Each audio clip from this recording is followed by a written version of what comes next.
Hello everyone, आप लोगों का स्वागत है मेरे एक और वीडियो में। आज का जो टॉपिक होने वाला है वो 3.2 चल रहा था आप सबका। प्रश्नावली 3.2 में हम सब दो तीन क्वेश्चन देखे थे एक वीडियो में हम सब ग्राफ वाला देखे थे जिसमें क्वेश्चन नंबर 4 डिस्कस किए थे। 4 में 4 क्वेश्चन थे, ठीक है। 1 2 3 4 क्वेश्चन थे जो हम सब सारा खत्म कर चुके हैं। ये ग्राफिया विधि से हल किए थे पिछले वीडियो में। इस वीडियो में जो बचे हुए प्रश्न है प्रश्नावली 3.2 के, ठीक है, जो चैप्टर का नाम है दो चर वाले रैखिक समीकरण, और ये क्लास 10th की मैथ है आपके बिहार बोर्ड की, ठीक है। एनसीईआरटी जिसको बोल सकते हैं, यानी बिहार बोर्ड की बुक है वो। आप सबको पता होगा ही, आप सब जाके क्वेश्चन को मिला लेंगे, ठीक है। तो इस वीडियो में हम सब क्वेश्चन नंबर 5, क्वेश्चन नंबर 6 और क्वेश्चन नंबर 7 डिस्कस करेंगे। फिर हम सबका 3.2 समाप्त हो जाएगा, ठीक है। अगर बुक की बात करें तो मैं आपको थोड़ा बुक दिखाई देता हूँ। ये आगे का कवर तो फट चुका है, लेकिन ये चैप्टर आप देख लें, ठीक है। ये देखिए, ये 3.2 है।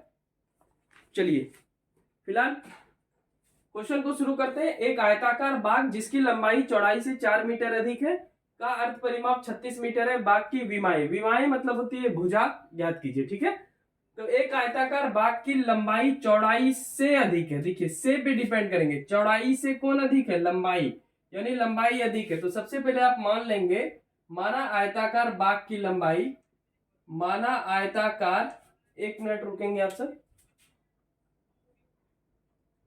हाँ, माना आयताकार बाग की लंबाई, बाग की लंबाई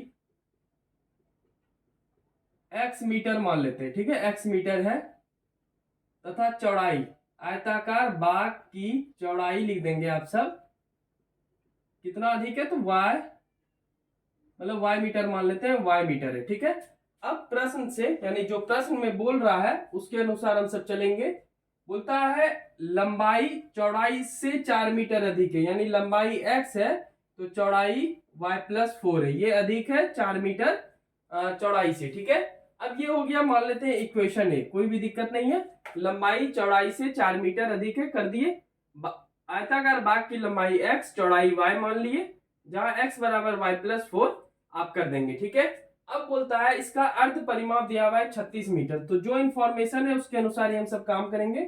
तो आयताकार, आयताकार बाग का परिमाप आप सबको पता है, आयताकार बाग का परिमाप, तो परिमाप मैं बता देता हूं, होता है 2 गुना लंबाई प्लस चौड़ाई। चूंकि हम सबको अर्ध परिमाप चाहिए, यानी आधा परिमाप चाहिए, तो इसको आधा कर देंगे। तो आप लिखेंगे आयताकार बाग, आयताकार बाग का अर्ध परिमाप बराबर, अर्ध परिमाप दिया हुआ है तो अर्ध परिमाप आप लिख देंगे।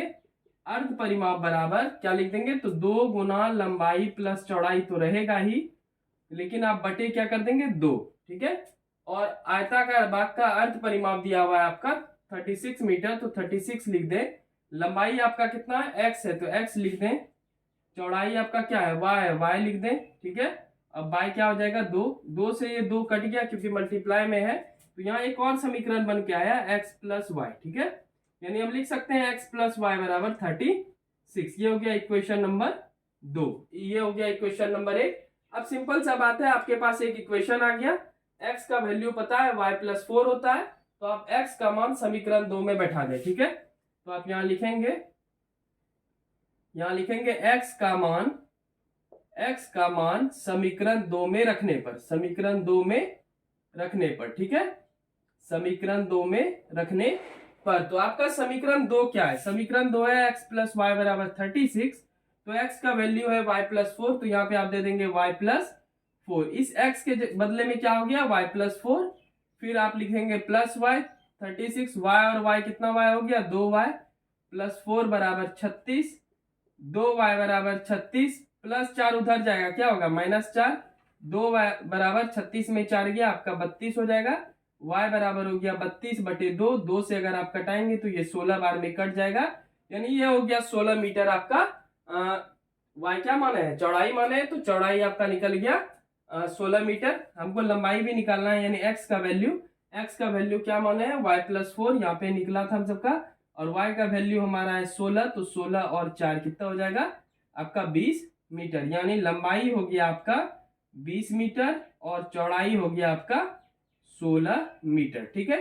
चौड़ाई से ज्यादा बड़ा होगा लंबाई, तो ये हो गया लंबाई और चौड़ाई। आई होप कि समझ गए होंगे, कुछ सवाल में था नहीं। आयताकार बाग का लंबाई x, चौड़ाई y, ठीक है। x बराबर y+4, क्योंकि लंबाई चौड़ाई से 4 अधिक है। देखिए 4 अधिक हो गया ना, चौड़ाई 16 हो गया और लंबाई आपका 20 है, ठीक है। अब इसके बाद आयताकार बाग का अर्ध परिमाप 2 गुना लंबाई प्लस चौड़ाई, तो परिमाप होता है, परिमाप का आधा कर देंगे, अर्ध परिमाप तो 2 से डिवाइड कर दिए, चूंकि ये मल्टीप्लाई में है तो 2 और 2 कट गया। देखिए 2 और 2 कट गया यहाँ पे। अब x प्लस वाई, जो x प्लस वाई बराबर 36 है, x प्लस वाई बराबर 36, और फिर आगे का प्रोसेस आपके सामने। चलिए जल्दी से इसको पहले नोट डाउन कर लें, उसके बाद हम सब छठे क्वेश्चन में मिलते हैं, ठीक है, क्योंकि वो एग्जाम्पल वाला क्वेश्चन है।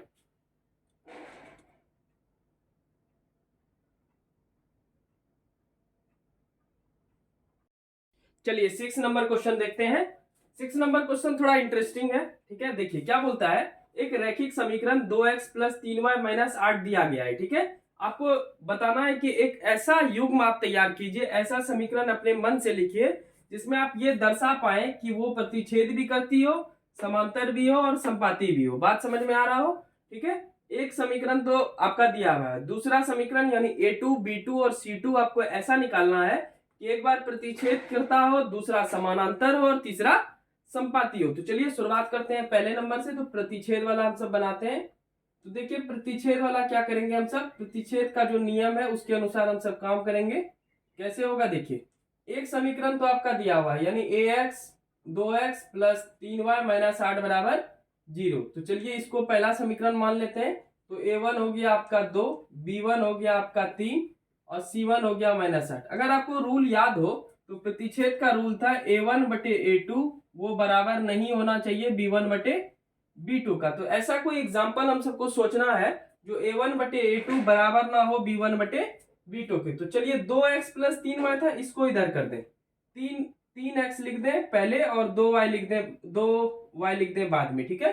और माइनस 8 की जगह पे कुछ भी कर दें, -9 कर देते हैं, ठीक है।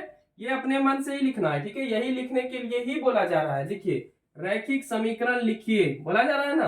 अब यहाँ पे अगर आप देखेंगे तो a2 हमारा 3 आ गया, b2 हमारा 2 आ गया और c2 हमारा -9 आ गया, ठीक है। अब इसको पहले मैं मिटाता हूं। अब मान लेते हैं कि a1 बटे a2 बराबर नहीं है b1 बटे b2 का। देखते हैं तो a1 का वैल्यू क्या है, 2 है आपका, a2 का वैल्यू 3 है, जो सच में बराबर नहीं है किसका, आपका 3 बटे 2 का, ठीक है। जब ये दोनों बराबर नहीं है तो ये क्या करेगी, यह प्रतिच्छेद युग्म है, ठीक है।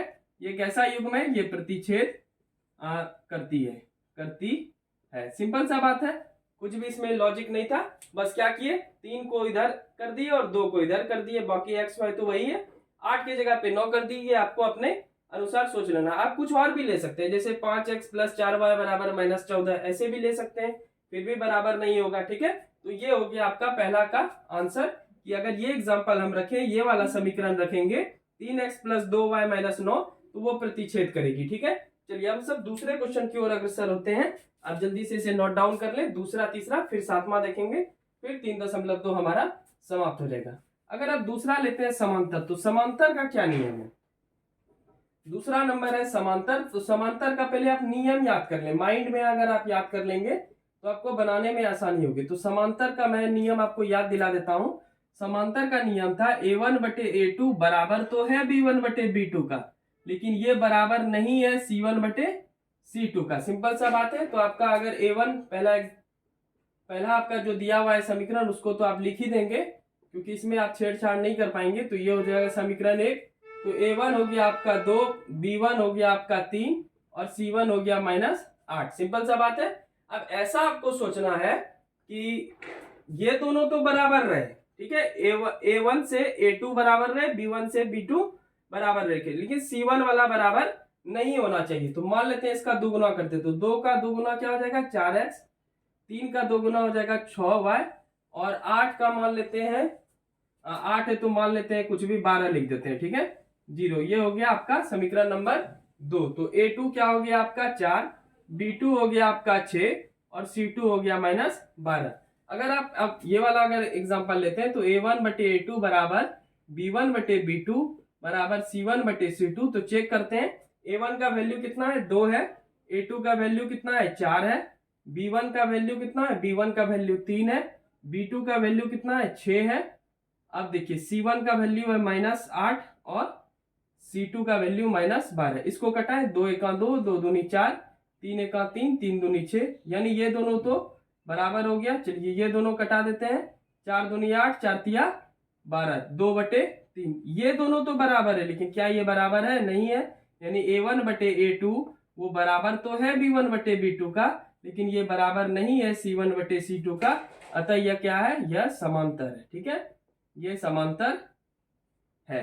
ये था आपका सेकेंड नंबर का उदाहरण। तो आप ये वाला अगर समीकरण देंगे तो आपका समांतर आ जाएगा। अब हमको ऐसा उदाहरण सोचना है जिसमें तीनों बराबर हो। चलिए इजी ही है, देख लेते हैं जल्दी से। आप पहले इसको नोट डाउन कर लें, क्योंकि सेकेंड, उसके बाद थर्ड, फिर सातवां हम सब देखेंगे। ठीक है, चलिए मैं इसको मिटा देता हूं। अब उसके बाद हम सब समान संपाती देखेंगे, फिर 7 नंबर देखेंगे। ठीक है, तो संपाती का अगर हम सब लें तो तीसरा संपाती है संपाती रेखा।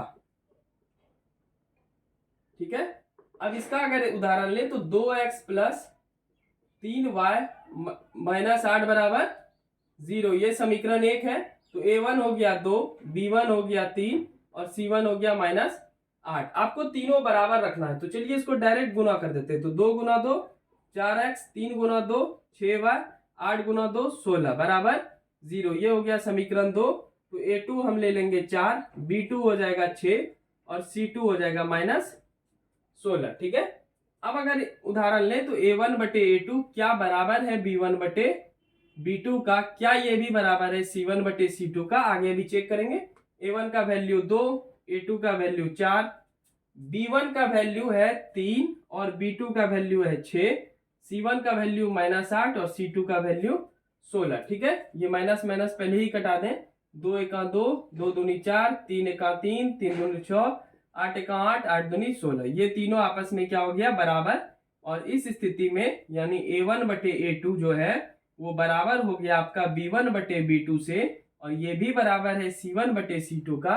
यानी ये हम सब किसका उदाहरण ले लिए? यह क्या है? ये संपाती है। तो ये थर्ड नंबर भी आपका उदाहरण के साथ कंप्लीट होता है। यानी ये वाला अगर आप समीकरण दे देंगे, जो नया समीकरण आपको लिखने बोल रहा है, रैखिक समीकरण, तब आपका ये क्या हो जाएगा? संपाती हो जाएगा। तो तीनों आप उदाहरण के तौर पे समझ गए। ये समीकरण अलग अलग भी हो सकता है, आप सबका किताब में आंसर अलग अलग भी हो सकता है, कोई उसमें दिक्कत वाली बात नहीं है। ये मत सोचिएगा ये गलत है।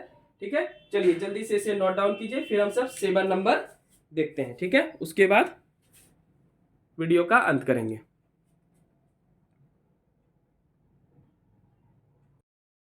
चलिए 3.2 का 7वां सवाल देखते हैं। ये आखिरी सवाल है प्रश्नावली 3.2 का। क्या बोलता है? समीकरण जो भी लिखा हुआ है का ग्राफ खींचिए। तो जैसे ही बोल दिया डायरेक्ट ग्राफ खींचने, तो इसमें आपको संगत और असंगत नहीं निकालना है। ठीक है, यानी वो डायरेक्ट बोल ही रहा है कि ग्राफ खींचने, मतलब वो संगत ही होगा। तो डायरेक्ट हम सब चलिए ग्राफ खींचते हैं। तो पहला समीकरण x - y + 1 बराबर 0 दिया है। तो हम लिख सकते हैं x - y, ये प्लस है आपका, बराबर +1 उधर जाएगा -1। इसमें आप जो है ये आपका पहला समीकरण हो गया। तो चलिए सॉल्व करते जाते हैं डायरेक्ट। तो आपको याद होगा ग्राफ में जो आप देखे थे 4 नंबर में अगर याद करें तो आप देखेंगे कि पहले समीकरण से हमको 2 चीज प्राप्त होता है। क्या क्या प्राप्त होता है वो मैं आपको बताता हूं। एक तो सबसे पहले यहाँ पे बिंदु लिख देंगे।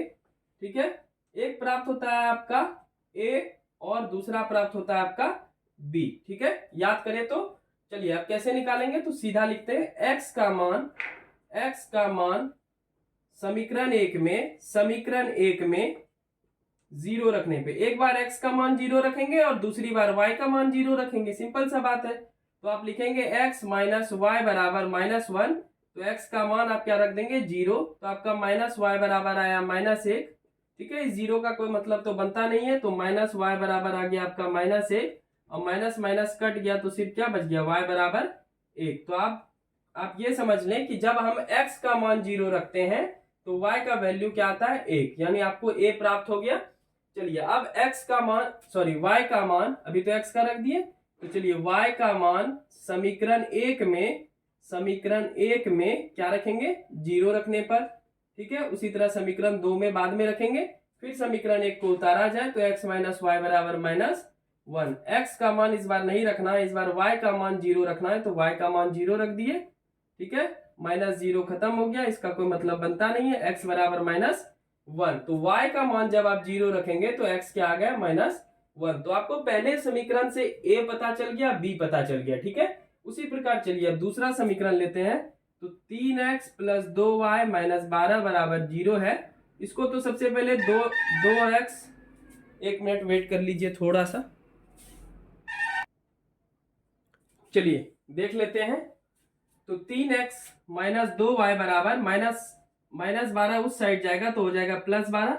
ये आपका इक्वेशन नंबर 2 है। तो हमको इक्वेशन नंबर 2 से दो चीज पता चल जाएगा, वो देख लेते हैं क्या क्या। तो पहली बात तो ये पता चल जाएगा कि पहले बिंदु लिख दें, x लिख दें, y लिख दें। आपको c और d इसमें पता चल जाएगा। a b हो जाएगा समीकरण 1 में, c d हो जाएगा समीकरण 2 में, ठीक है। तो चलिए एक एक करके इसमें लिखना शुरू करते हैं। तो x का मान क्या रखेंगे, x का मान समीकरण 2 में 0 रखने पे, 0 रखने पर, तो आपका 0 रखेंगे तो समीकरण 2 क्या है, समीकरण 2 है 3x + 2y बराबर 12। x का मान आप क्या रख देंगे 0, तो 2y बराबर 12, 0 × 3 करेंगे 0 होगा, इससे कोई मतलब बनता है नहीं। तो 2y बराबर हो गया 12, तो y बराबर हो गया 12/2। इसको जब आप कटा देंगे तो ये क्या हो जाएगा 6 हो जाएगा। यानी x का मान जब आप 0 रखेंगे तो y का मान हो जाएगा आपका 6। चलिए आगे बढ़ते हैं। अब फिर से लिखेंगे y का मान समीकरण 2 में क्या रखने पर, 0 रखने पर, ठीक है। समीकरण 2 में 0 रखने पर, तो आप देखेंगे ध्यान से, तो समीकरण 2 क्या है, समीकरण 2 है आपका 3x + 2y बराबर 12। इस बार y का मान 0 रखना है, तो y का मान हम 0 रख दिए, ठीक है, बराबर हो गया 12। अब आप 0 × 2 करेंगे क्या हो जाएगा 0, 0 का कोई मतलब है नहीं, तो 3x बराबर 12, x का वैल्यू हो जाएगा 12। चूंकि ये मल्टीप्लाई में है तो इस साइड आके डिवाइड, 3 से कट गया, ये कितना हो गया 4। तो अगर आप y का वैल्यू 0 रखेंगे तो x कितना आएगा 4। तो आपको 4 पॉइंट मिल गया, क्या क्या, तो a नंबर में मिल गया आपको, a नंबर में मिल गया 0 और 1। सबसे पहले आप 0 लिखेंगे x तब y, ठीक है। b नंबर में आपका मिल गया क्या, -1 और 0, ठीक है। सबसे पहले x वाला फिर y वाला। उसी प्रकार c में क्या लिखेंगे, तो c वाले में मिल गया आपको, c वाले में मिल गया 0 और 6। इसको मैं यहाँ पे मार्क कर देता हूँ, 0 और 6 लिख देंगे c में, 0 और 6, ठीक है, ये छोटी ब्रैकेट है। और आखिरी d में आपको क्या मिला 4 और 0। चलिए इसी का ग्राफ हम सब खींचेंगे। पहले तो आप इसका स्क्रीनशॉट ले लें, ठीक है, उसके बाद मैं इसको मिटाऊंगा। स्क्रीनशॉट जल्दी से ले लें।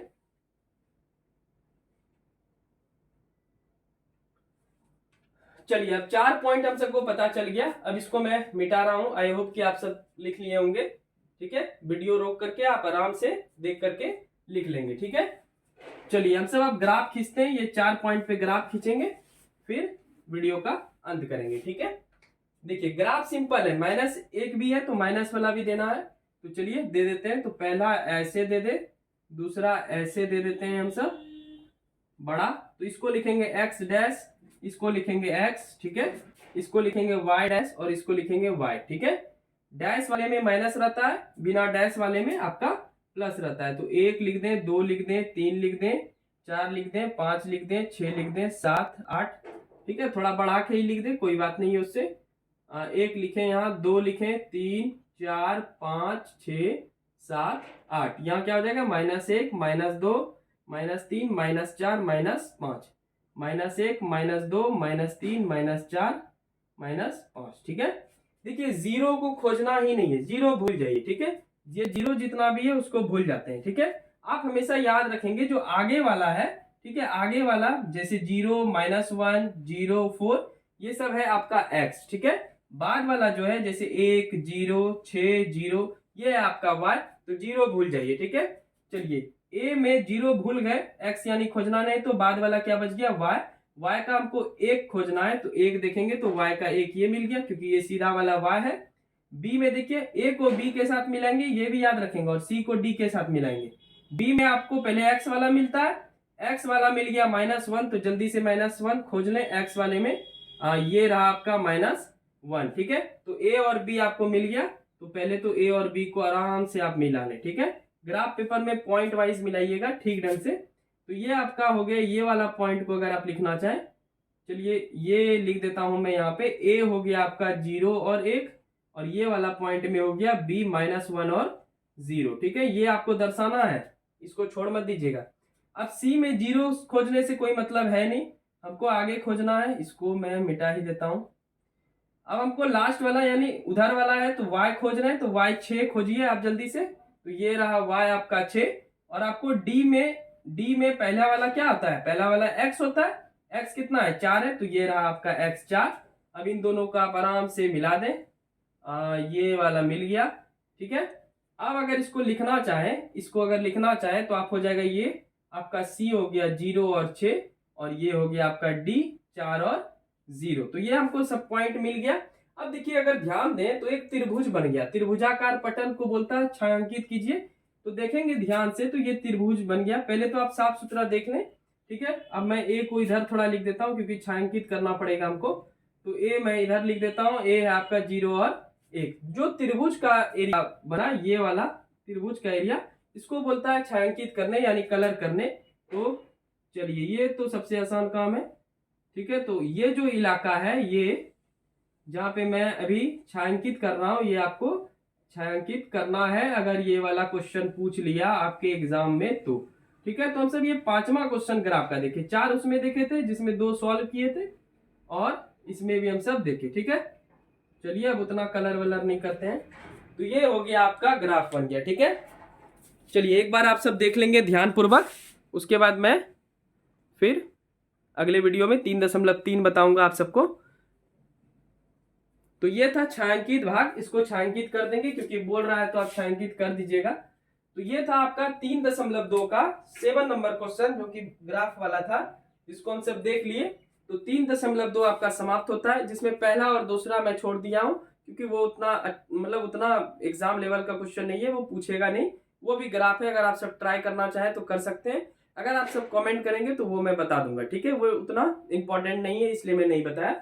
बाकी 3.2 का ये सारा क्वेश्चन इंपॉर्टेंट है, खास करके 4 नंबर, 2 नंबर, 3 नंबर। ठीक है, 2, 3 और 4 ये इंपॉर्टेंट है। 4 में ग्राफ वाला है जो पिछले वीडियो में आप सब देखे थे, और 2, 3 उसके पिछले वीडियो में देखे थे। ठीक है, ये हो गया आपका 5 नंबर, 6 नंबर और 7 नंबर। तो ये बहुत ही इंटरेस्टिंग क्वेश्चन था, काफी अच्छा क्वेश्चन था। चलिए अब मिलते हैं नेक्स्ट वीडियो में। वीडियो जेन्युइन रूप से अच्छी लगी हो तो चैनल को सब्सक्राइब कर लेंगे और लाइक कर लेंगे। ठीक है, बाकी जो बीपीएससी वगैरह के लिए जो वीडियोस आ रहे हैं वो तो आएंगे ही। ठीक है, वो आ भी रहे हैं, और मैं आर्टिकल पे वीडियो बना रहा हूँ, अभी थोड़ा काम कर रहा हूँ उस पर।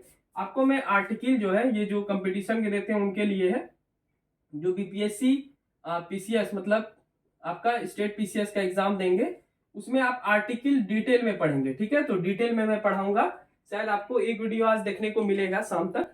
तो आप आर्टिकल डिटेल में पढ़ेंगे, एक एक क्लाउज, उसमें मैं एक भी क्लाउज छोड़ा नहीं हूँ। ठीक है, जो भी वहां पे वाद विवाद हुए थे सब कुछ मैं लिखा हूँ। ठीक है, तो वो वीडियो जरूर देखना ना भूलें। उसमें आज हम सब अनुच्छेद 1 से लेके 4 तक डिस्कस करेंगे, और जैसे जैसे भाग दिया हुआ है हमारे कॉन्स्टिट्यूशन में 22 भाग है, तो उसके अकॉर्डिंग टू हम सब सारा आर्टिकल्स देख लेंगे। ठीक है, क्रमवार। बाकी ये उन बच्चों के लिए जो कंपटीशन वाले करते हैं, बाकी ये क्लास 10th का वीडियो तो आएगा ही। चलिए मिलते हैं नेक्स्ट वीडियो में, तब तक के लिए thank you, bye bye and take care.